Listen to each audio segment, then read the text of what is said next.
안녕하세요. 법대로 내 맘대로 박찬계 법무사입니다. 오늘도 구독과 좋아요 눌러주십시오.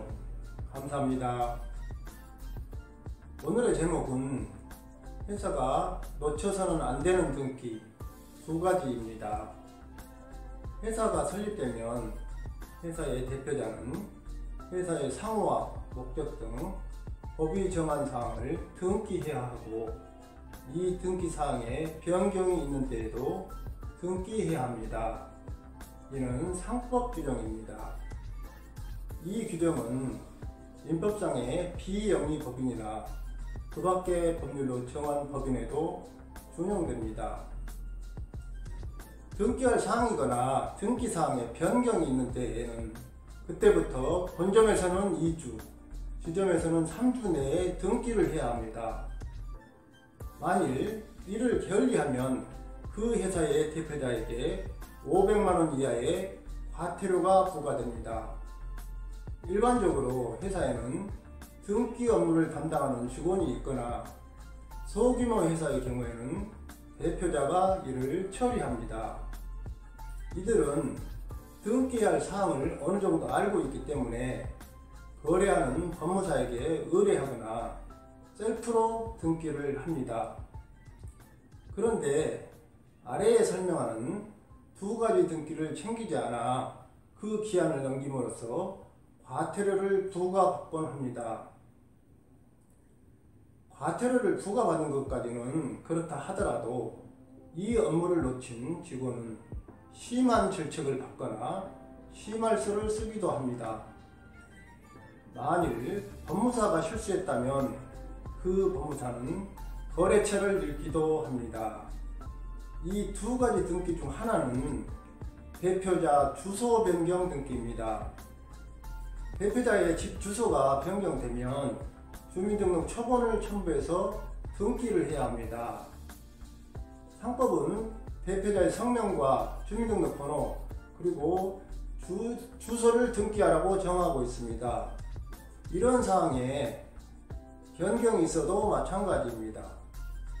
대표자가 아예 바뀌지 않는 한 대표자의 성명이나 주민등록 번호가 바뀌는 일은 거의 없습니다.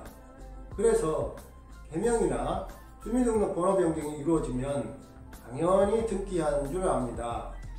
그런데 대표자의 주소가 바뀐 것하고 회사하고 무슨 상관이람 하면서 신경을 쓰지 않고 있습니다. 대표자 주소가 바뀌었는데 그 변경 등기를 안 했다는 것을 등기소에서는 어떻게 알고 과태료를 부과할까요? 대개 회사의 대표자의 임기는 3년입니다. 임기가 끝나는 3년이 다가오면 대표자가 바뀌지 않는 한 다시 임기 3년을 시작하는 중임 등기를 해야 합니다. 이때 대표자의 주민등록 초본이 첨부서면입니다. 등기관은 이 초본을 보고 대표자의 주소가 변동되었고 변경 등기를 안 했다는 것을 알게 되어 과태료를 부과하는 것입니다. 과태료를 부과할 수 있다가 아니라 부과한다이므로 반드시 부과합니다.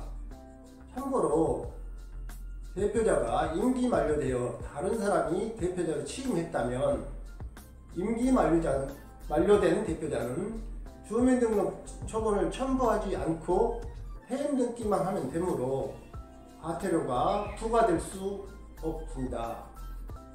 나머지 하나는 지점에서의 등기입니다. 회사가 지점을 설치하고 지점 등기를 할 때에는 회사의 상호, 목적, 본점 소재지, 공고 방법, 전립기간, 대표자의 성명과 주소, 주민등록번호 등을 적어서 등기 신청해야 합니다. 이것이 변경되었을 때도 마찬가지입니다. 실무에서는 종종 이 6가지가 변경됐을 때 본점에서만 등기하고 지점에서는 놓치곤 합니다. 이로 인해 과태료 폭탄을 맞곤 합니다. 특히 대표자가 바뀐 경우에 그렇습니다. 법무사가 대표자 변경 등기를 의뢰받으면 그 회사에 지점이 설치되어 있는지 등기부를 통해 확인하고 지점이 설치되어 있으면 알아서 지점에서도 대표자 변경 등기를 해줍니다. 제 경험상 덤핑으로 고객을 유치하거나 불성실한 뜨내기 사무장 또는 명의대여 법무사가 등기 처리를 하는 과정에서 발생하는 문제입니다. 법무사가 이를 놓쳤다면 심각한 문제입니다. 대표자 순서 변경을 놓쳤거나 지점에서 등기할 사항을 놓쳐서 과태료가 부과되면 어떤 결과가 발생할까요? 통상적으로 등기를 해티한 한 달마다 5만원 가량의 과태료가 부과되니 3년만 늦어도 180만원입니다. 이 혜택가 본점과 지점 두 곳에서 발생하면 360만원이 부과됩니다. 문제는 이 과태료가 회사에 부과되는 것이 아니라는 것입니다. 더 큰 문제는 현재의 법인 대표자에게 부과되는 것이 아니라 등기 혜택 당시의 대표자, 즉 퇴직한 전임 대표자에게 부과된다는 것입니다. 그것도 그 전임 대표자의 집 주소로 과태료 부과 통지서가 배달된다는 것입니다. 과태료 부과 예정을 알게 된 담당 직원은 이 통지서를 자기가 받아서 해결하려고 합니다. 그러나 법원은 이 직원에게 과태료 통지서를 보내주지는 않습니다.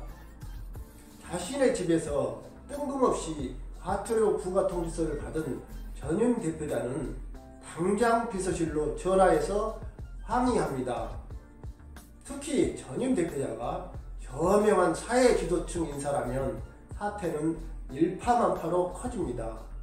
현재의 대표자가 전임 대표자의 눈치를 보고 더 심한 질책을 하고 상황은 꼬여만 갑니다.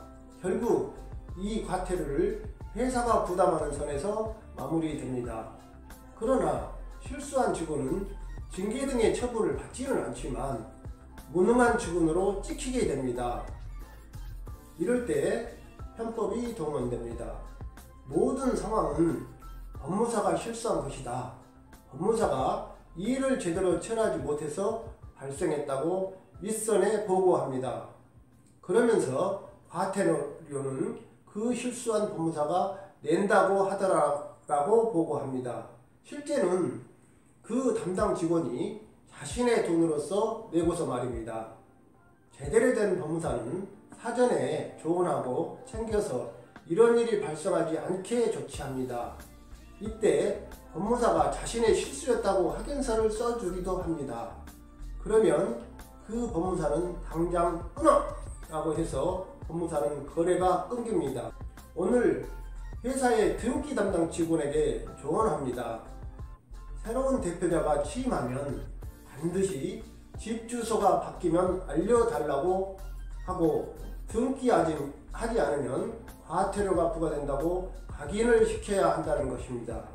그리고 지점이 설치되어 있으면 성실한 법무사는 지점 설치 여부를 확인하겠지만 반드시 지점이 설치되었다는 사실을 밝히고 이에 대한 등기도 처리하라고 해야 합니다.